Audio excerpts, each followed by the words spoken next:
Hi friends, welcome back to our channel. So ఎప్పుడు ఒకేలా కాకుండా ఒక్కసారి గోంగూర పప్పు నా స్టైల్లో అయితే చేసి చూడండి. చాలా చాలా టేస్టీగా ఉంటుంది. అసలుకి మనకు ఫీవర్ వచ్చి ఏం తినబుద్ధి కానప్పుడు ఇలా చేసుకుంటే కడుపు నిండా తినేసేయచ్చు. సో రెసిపీకి వచ్చేస్తాం. ఇంకా ఇక్కడ వచ్చేసి నేను ముందుగా కందిపప్పు శుభ్రంగా వాష్ చేసి 2 టైమ్స్ కుక్కర్లోనే వాష్ చేసి కుక్కర్లోనే పెట్టేశాను. అందులో 1 గ్లాస్ వాటర్ అయితే వేశాను. మీకు ఒకవేళ పప్పు కొద్దిగా గట్టిగా కావాలనుకుంటే 1 గ్లాస్ కన్నా ఒక పావు గ్లాస్ తక్కువ చేసుకోండి. అంటే 3/4 కప్పు వాటర్ అయితే వేసుకోండి. 3/4 గ్లాస్ వాటర్ అయితే వేసుకోండి. ఓకేనా. సో ఇంకా ఇక్కడ వచ్చేసి గోంగూర అండి, శుభ్రంగా వాష్ చేసుకోవాలి. 2 to 3 టైమ్స్ శుభ్రంగా వాష్ అయితే చేసుకోవాలి. ఎందుకంటే చాలా మట్టిగా చాలా మురికిగా అయితే ఉందన్నమాట. ఇప్పుడు వర్షాకాలం కాబట్టి అందులో చిన్న చిన్న పురుగులు అవి కూడా ఉంటాయి. అందుకనే శుభ్రంగా ముందు 2 to 3 టైమ్స్ అయితే వాష్ చేసి పెట్టుకోండి. ఇది అందరికీ తెలుసు, బట్ తెలియని వాళ్ళ కోసం అయితే చెప్తున్నాను. ఓకేనా. సో ఇక్కడ వాటర్ చూసారా ఎంత డర్ట్గా ఉన్నాయో, అందుకనే బాగా వాష్ చేసి పెట్టేసుకోవాలి. మనం ఏ వెజిటేబుల్స్ యూస్ చేసినా శుభ్రంగా అయితే వాష్ చేసి పెట్టేసుకోవాలి. అలాగే ఇందులో ఏమైనా కుళ్ళిపోయిన ఆకులు ఉంటే కనుక తీసేయండి.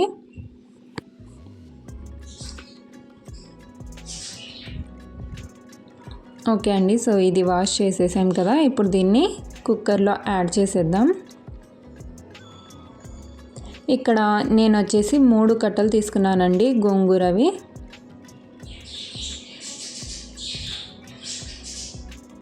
సో ఇందులో ఉన్న వాటర్ పిండి అయితే వేసుకోవాలి. మళ్ళీ మనం ఆల్రెడీ వాటర్ వేసాం కదా, వాటర్ పిండకుండా అలాగే వేసేస్తే ఎక్కువ అయిపోతాయి అన్నమాట పప్పులో వాటర్. సో ఆకులన్నీ ఆ గోంగూర ఉంది కదా, దాన్ని బాగా పిండేసి అయితే వేసుకోండి. అలాగే కొద్దిగా కొత్తిమీర కూడా, ఒక పిడికెడు కొత్తిమీర కూడా శుభ్రంగా వాష్ చేసి అయితే వేసుకోండి.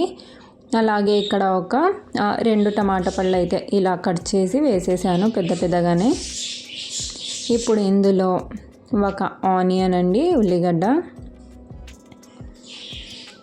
అలాగే వెల్లుల్లి రెబ్బలు ఒక 15-20 వెల్లుల్లి రెబ్బలు తీసుకోండి. అలాగే పచ్చిమిర్చి వచ్చేసి మీరు ఎంత కారంగా తింటారో దాని అకార్డింగ్ యాడ్ చేసుకోండి. ఇక్కడ నేను ఒక 12 నుంచి 15 వరకు అయితే తీసుకున్నాను. సో ఇలా హాఫ్గా కట్ చేసి అయితే వేసాను. అలాగే ఒక 1/2 టీ స్పూన్ పసుపు, ఇంకా 1 టేబుల్ స్పూన్ ఆయిల్ వేసుకోవాలి. సో ఆయిల్ వేసుకొని ఇంకా లిడ్ పెట్టేయడమే. ఇక్కడ నేనైతే 4 విజిల్స్ అయితే పెట్టాను. అండ్ కుక్కర్ని బట్టి కూడా ఉంటుందండి. కొన్ని కుక్కర్స్లో అయితే చాలా తొందరగా కుక్ అయిపోతాయి, కానీ కొన్ని దాంట్లో చాలా స్లోగా అయితే కుకింగ్ ప్రాసెస్ జరుగుతుందన్నమాట. ఇక్కడ నేను 4 to 5 విజిల్స్కి అయితే పెట్టాను. సో డైరెక్ట్గా ఓపెన్ చేయకుండా ఇలా వీడియోలో చూపించిన విధంగా ఆవిరి మొత్తం పోయిన తర్వాతనే ఓపెన్ చేయండి. కుక్కర్ చాలా చోట్ల చూస్తున్నాను, కుక్కర్ అయితే చాలా బ్లాస్ట్ అవుతున్నాయి కాబట్టి ప్రెషర్ మొత్తం పోయిన తర్వాతనే ఓపెన్ చేయండి. చాలా డేంజర్ అన్నమాట కుక్కర్. సో బ్లాస్ట్ అయ్యే ఛాన్సెస్ ఉంటాయి అలాగే ప్రెషర్ ఉండినప్పుడు మనం ఓపెన్ చేస్తే.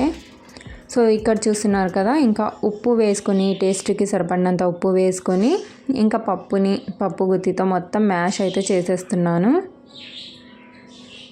సో ఇక్కడ చూసారా, ఒకవేళ మీకు నేను చెప్పాను కదా వాటర్ ఎక్కువగా అనిపిస్తే కొద్దిగా తక్కువ చేసుకోండి అని. మీకు గట్టి పప్పు కావాలనుకుంటే వాటర్ కొద్దిగా తక్కువ చేసి వేసుకోండి. ఇంకా ఇక్కడ మనం తాలింపు వేసుకోవాలి. సో దానికోసం ముందుగా ఆయిల్ వేసుకోవాలి.